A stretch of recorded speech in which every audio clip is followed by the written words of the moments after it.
body and grinding down the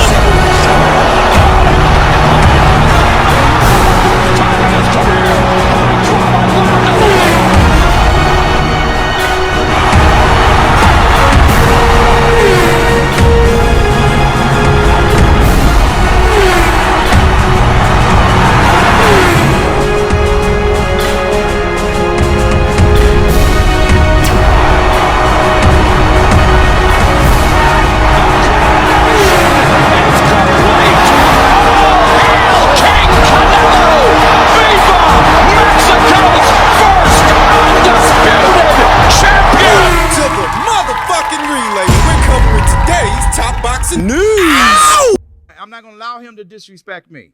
Like he play that little game. I guarantee you, he come 10 feet close to me, I'll smack the shit out of him in front of everybody, and I mean that. I'm not gonna play those games. You think you could take on another promoter, Leonard? Huh? Man, could you whoop Eddie Hearn? If I knock that motherfucker cold out, period. And I wish he would, man. For some reason, Leonard Ellerbe is now threatening Eddie Hearn with physical violence. You heard that right. For some reason, Leonard Ellerbe is ticked off. He's really pissed. And I can only gather it's because Eddie Hearn made mention of his show this weekend, ahead of that show, Davis versus Cruz, and how it's a fight that just wasn't buzzing. I guess that really got under Leonard's skin. It's real hot in the collar, and he's threatening to slap Eddie Hearn on sight if he comes within 10 feet of him. I gather that because Eddie Hearn comes from wealth, that's the only reason Leonard's shooting off at the mouth like that. Because he's that kind of person and exhibits that kind of character. What character? Exactly. Though I have to ask, do you guys out there actually think that that's all it took for Leonard to get pissed off? For Eddie Hearn to mention that his show isn't buzzing? I mean, do you think that singular moment in time is the real reason that Leonard Ellerbe is so pissed off at Eddie Hearn? So pissed he's actually threatening him with physical violence. In all the years you've seen Leonard Ellerbe's face anywhere on a TV screen, in any association with boxing, do you ever recall hearing Leonard issue out threats of violence to someone? He didn't have that energy for Adrian Broner when Adrian was mouthing off to him. Of course he did. Nobody expects him to, but that proves my point. Leonard, listen. You're not that guy, Leonard. You're not that guy, pal. Let's stop. Let's just stop the Hollywood charades. Let's just cut the crap and get to the meat and potatoes of it. What are you really mad about? I can tell you what Leonard's really mad about. I can tell you why it is that Eddie Hearn has had him so hot in the collar for weeks, for months, a little over a year now. I can tell you. I can. And it goes back weeks and months and well over a year, perhaps 2 years. It goes back maybe 2 years ago, I think. Just about. When Eddie Hearn proposed that Gervonta Davis, Leonard Ellerbe's guy, his horse in the race, he proposed that he take on Matchroom's guy. Matchroom's horse in the race at that time, Kevin Farmer, the then IBF super featherweight champion, when Gervonta Davis was still in possession of the WBA's super featherweight title. At that same time, parallel to him, Kevin Farmer had procured the red belt, the IBF title, and it was Eddie Hearn that proposed that Gervonta Davis come over to their side of things for a one-off situation, lots of moolah, lots of dollars. Naturally, Leonard was averse to that idea. Eddie Hearn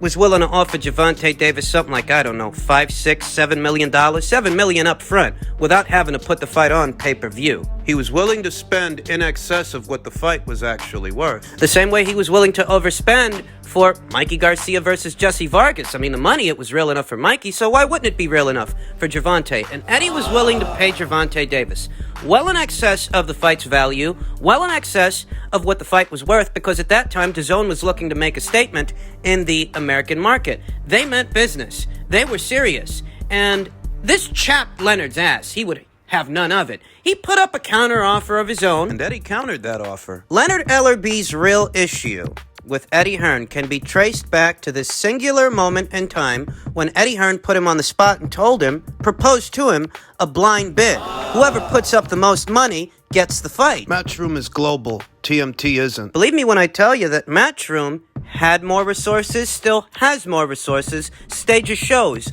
all around the world. Anywhere from here in America to Spain, as far away as Uzbekistan, Bulgaria, Italy. You can trace back Leonard Ellerbe's real issue with Eddie Hearn to that singular moment where Eddie Hearn put him on the spot and proposed that blind bid. A lot of people didn't really process what happened there. A lot of people didn't really realize What happened? He showed Leonard Ellerbe up is what he did. Even if casual boxing fans didn't understand at that time how he did that. That was a high-stakes game of chicken that Leonard Ellerbe lost. That blind bid that Eddie Hearn proposed was circa August of 2019. August of 2019, around there.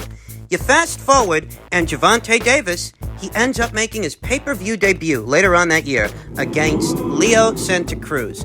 And Gervonta Davis has been fighting on pay-per-view ever since. In fights most people don't think are pay-per-view worthy. Might be asking yourselves right now why that is. Eddie Hearn. What? Eddie Hearn is the reason.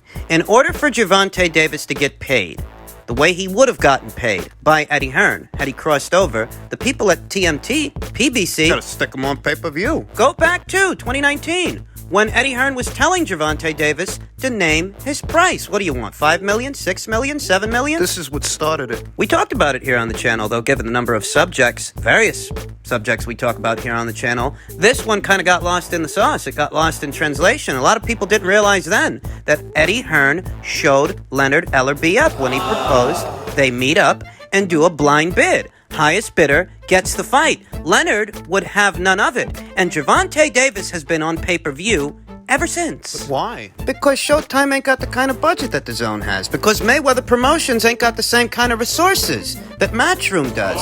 In order for Mayweather Promotions to pay Gervonta Davis the same way that Eddie Hearn would, their best bet is to stick him on pay-per-view and hope that the fight fans will foot the bill. He disrupted things for them. He's disrupted things for Bob Arum, too, but that's another story. This one's about Leonard and Eddie, and that's what Leonard's so mad about. He knows that Eddie Hearn and Matchroom by themselves can finance... Matchroom can pay for Davis versus Haney, but Mayweather Promotions can't. That's why he's mad at Eddie. Because he knows that. Because he knows that Eddie Hearn has disrupted the market, and he's a threat. What do you think, Matchroom can't afford to pay Gervonta Davis? Matchroom can pay for Haney versus Davis, but Mayweather Promotions can't. And that's why not but a few days ago, you heard Leonard Ellerbe going on about how they're not going to overpay for these other fighters that are out there.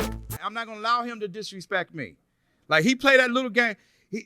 I guarantee you, he come 10 feet close to me, I'll smack the shit out of him in front of everybody, and I mean that.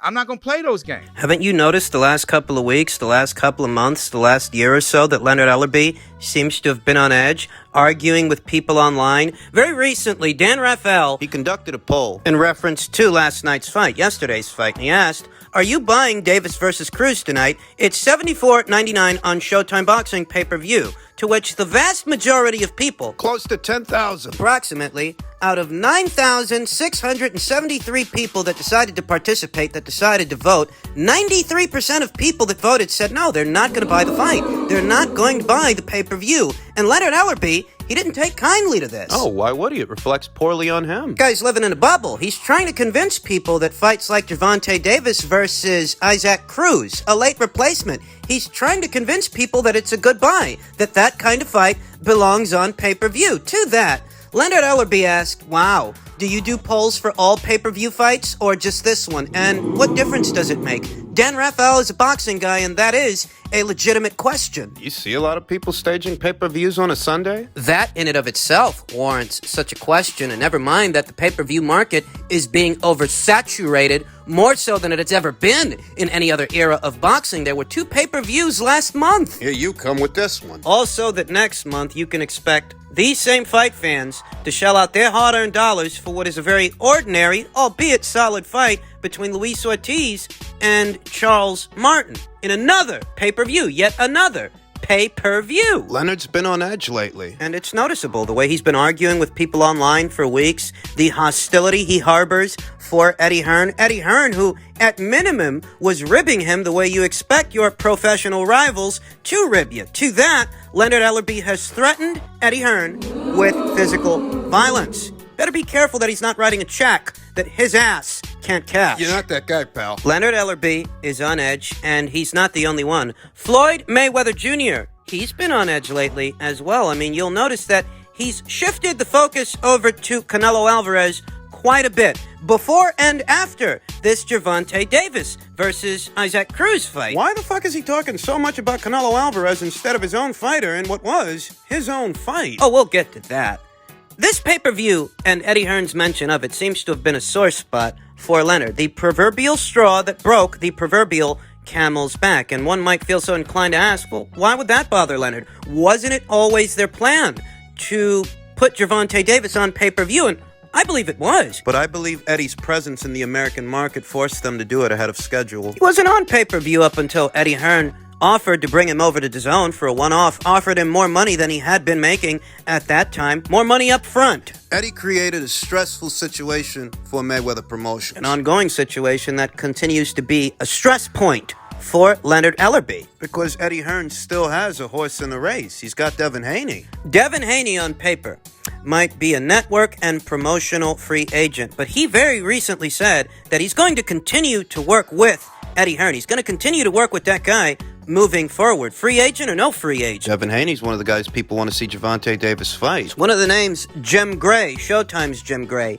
brought up to Gervonta Davis post-fight immediately after the Isaac Cruz fight. This is a stress point for Leonard Ellerbe. Because he feels like Eddie Hearn is meddling in his affairs, messing with his business, because in his heart of hearts he knows that Matchroom can pay for Haney versus Davis all by themselves, but Mayweather Promotions cannot do the same. If this is the money team, why are you guys talking about saving dollars and pinching pennies? This is Mayweather Promotions, right? Floyd Mayweather Jr. Money Mayweather. And you're saying you ain't got it in the budget to pay Devin Haney to come over? Devin Haney among several others. I mean, that's what he's saying in so many words. That's what he was saying a few days ago, that they're not going to overpay for these guys. And what do you mean overpay? People are more interested in seeing Gervonta Davis versus Devin Haney than they want to see Gervonta Davis versus Isaac Cruz. What do you think, we're all stupid? I'm not gonna allow him to disrespect me.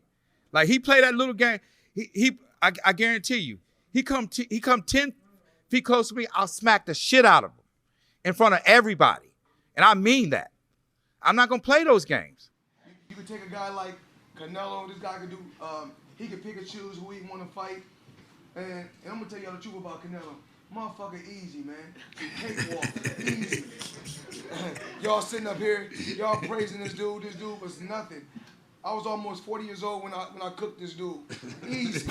Leonard Ellerbe is on edge, and so is Floyd Mayweather Jr. And when you take a step back and look at the picture, the whole picture, it all begins to come together that business isn't on the up and up for Mayweather Promotions. It just isn't, because it is Eddie Hearn they have to compete with. It is Canelo Alvarez, who's good buddies with Eddie Hearn. They have to compete with him, too. The guy who they just guaranteed in his very last fight $40 million up front. More than they pay their own fighters. Far more than they pay their own fighters. Gervonta Davis, Errol Spence Jr., Keith Thurman, Danny Garcia, Deontay Wilder. You think they're happy about that? If you've noticed that Floyd Mayweather Jr. very recently has taken a liking to belittling and berating Canelo Alvarez, Canelo in particular. Floyd Mayweather Jr. has fought a lot of fighters in his career. Canelo Alvarez was just one among them. But it's Canelo Alvarez he's taken special interest in too, and it's not a coincidence that his guys, the PBC, very recently, they gave that same Canelo Alvarez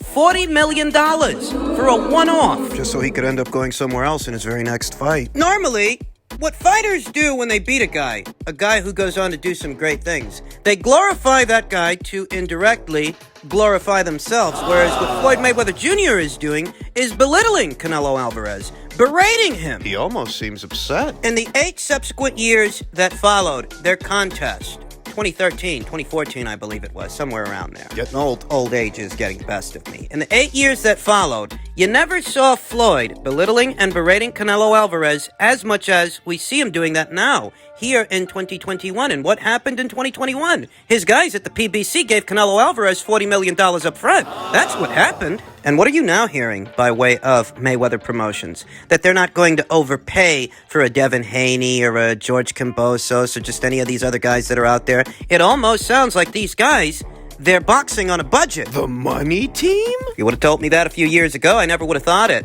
That Leonard Ellerbe's talking about not frittering away dollars on matching his guy Gervonta Davis against the best and brightest fighters that were out there, that are out there. Well, I thought money wasn't an issue to you guys because you're the money team. Floyd Money Mayweather. Money, green. Money, team. I'll tell you, in the subsequent years that followed that Canelo Alvarez fight, I don't ever recall Floyd Mayweather Jr. taking this many strolls down memory lane. I don't ever recall him being quite this nostalgic, so eager to bring up his victory over Canelo Alvarez. And he beat him fair and square. I don't make excuses for that. Canelo Alvarez was a young, unbeaten champion with a world title, something like 42 some odd fights, so there are no excuses to make. But the thing is, that was 8 years ago, and a lot has happened since then. He's the cash cow of boxing now. And it seems to me that in this arena, the one here in 2021, you're not competing with Canelo in a boxing ring anymore. You're competing with him at the box office. You're competing with him in the boardroom. And he's beating you. He's beating you, and he's beating your fighters. You have to wonder where that $40 million came from, the $40 million that they gave to Canelo Alvarez up front to ensure that they'd get that Caleb Plant fight. You have to wonder where that came from because initially it was thought that Canelo versus Plant would end up on Fox. As it stands, Fox passed on it, and it ended up on Showtime. Floyd Mayweather Jr. didn't have the relationship with the people over there at Fox, Bill Wenger, that he had with Stephen Espinoza over there on Showtime. Showtime, that is a significantly smaller network than Fox's, not as many resources, doesn't reach as many American homes, yet somehow Showtime was able to pick up that fight, and you wonder that Stephen Espinoza, Al Heyman, they didn't call in a favor from Mr. Floyd Money Mayweather, who perhaps helped to finance that fight? The money had to come from somewhere, and I don't think Showtime's boxing budget is what it used to be. What's Floyd so angry about? Is he bringing up Canelo Alvarez so much? Your fighter just fought in front of something like 15,000 people, didn't he? In this event, it's a success, ain't it? Yet you don't look very successful, or I should say, you don't look very happy. Why is that? I mean, you beat Canelo Alvarez. Nobody can take that away from you. But if you think that constantly bringing that up in 2021 is going to change, that he's the face of boxing now, and you're not, you're retired. You can't take that away from him. Many of you out there might assume that this is just Floyd Mayweather Jr. being the glory hog that he's always been, but I think there's more at work here than just that. On the face of it, it might seem that way, but Floyd seems genuinely upset about something. And you have to wonder what that really is. Oscar's been taking shots at this guy for years. Victor Ortiz, who he once knocked out. In the subsequent years after their fight, he went on to say that Floyd Mayweather Jr. couldn't crack an egg, and you never saw Floyd lose his cool about these guys. But when it comes to Canelo, look at him. Comparatively, Canelo Alvarez is doing a lot better than those guys. He's on the up and up. He's gone into business for himself. And the story is, he got $40 million on your side of the street. Heard Gervonta was going to wear Canelo's no boxing, no life brand of gloves, and Floyd told him not to. Does he seem like a happy camper to you?